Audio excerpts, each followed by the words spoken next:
Cycledelic Experience by Dave Einhorn. When does childhood end? Is it a gradual process like learning to figure skate, or does it hit us like that unexpectedly subjugating wave that knocks us off our feet when we're wading into the ocean?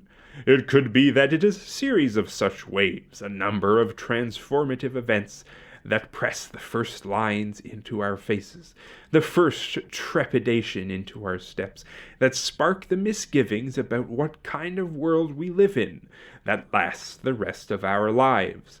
It could be someone else blowing out the candles at our birthday party, the first time someone steals from us, the first time we are cut from a team, our first kiss, and the first time we have our heart broken.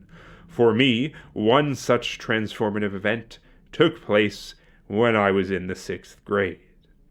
I was walking back to my elementary school along Mountain Grove Avenue in Burlington after performing a play in the middle school down the street.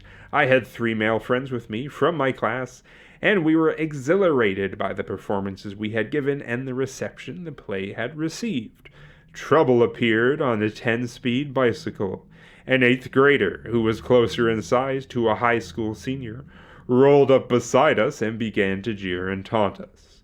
In the politically incorrect jargon of the time, he asked if we were walking because we had missed the short bus. I replied that he needn't worry because we wouldn't take his usual seat. The laughter of my friends heightened the tension, rather than easing it. We were still in partial costume, and he asked if we were waiting for Mr. Wright to ask us to the ball. When he was informed that we just acted in a play, he asked if that kind of activity wasn't mostly for homosexuals. I asked him if that was why he was there, because he was hoping to meet somebody. He was still on the bike when he grabbed for me. The school seemed within reach when I took off running down the sidewalk of Mountain Grove Avenue, with him roaring after me on his bike. I had good speed for a kid. I was always the last one out in dodgeball. I had spent several years running down fly balls and ground balls and t-ball, softball, and baseball. I could hear my friends yelling behind us, extorting me and rooting for me to make it to the school. When I began tearing across the lawn towards the front doors of the school, he was right on my heels and gaining. By the time I was halfway across the lawn, I knew that I was within his reach again and veered off to the right. He turned to follow me as I ran in a complete circle and resumed heading for the school doors. In attempting to follow me, he came off his bike and slid so far and so hard down the lawn that it seemed as though there had been ice rather than green grass beneath us. He got up and started chasing me on foot. I reached the door within a few seconds to spare, turned, and although I can't remember precisely what I yelled, I taunted and insulted him one last time. I turned and pulled the door only to discover that it was locked. My heart sank all the way into my shoes, and, in desperation, I yanked on the door handle again, with the same result.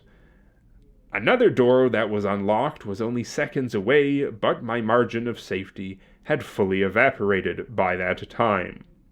I turned around just in time to be greeted with a rain of blows from a kid so much bigger than me that he might as well have been Arnold Schwarzenegger. I huddled against the door, crouching in desperation and fear in the defensive turtle position. I felt his knee rising past the protection of my elbows into my face and head.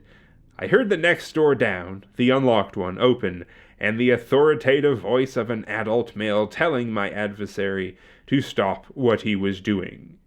Within seconds, he was back on his bike and fleeing the scene.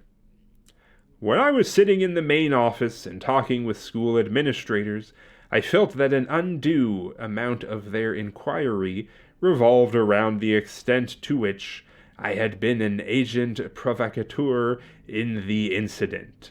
The kid's brother was in my class and informed me that he had told his parents, so that's at least something.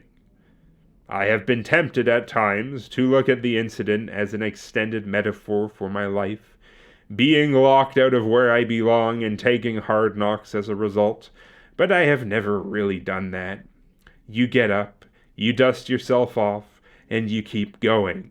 There will always be more birthday candles next year. There will be bigger and colder waves striking you in the future. Whether you get hit by fire or ice, your skin thickens, and you grow up. Just a little.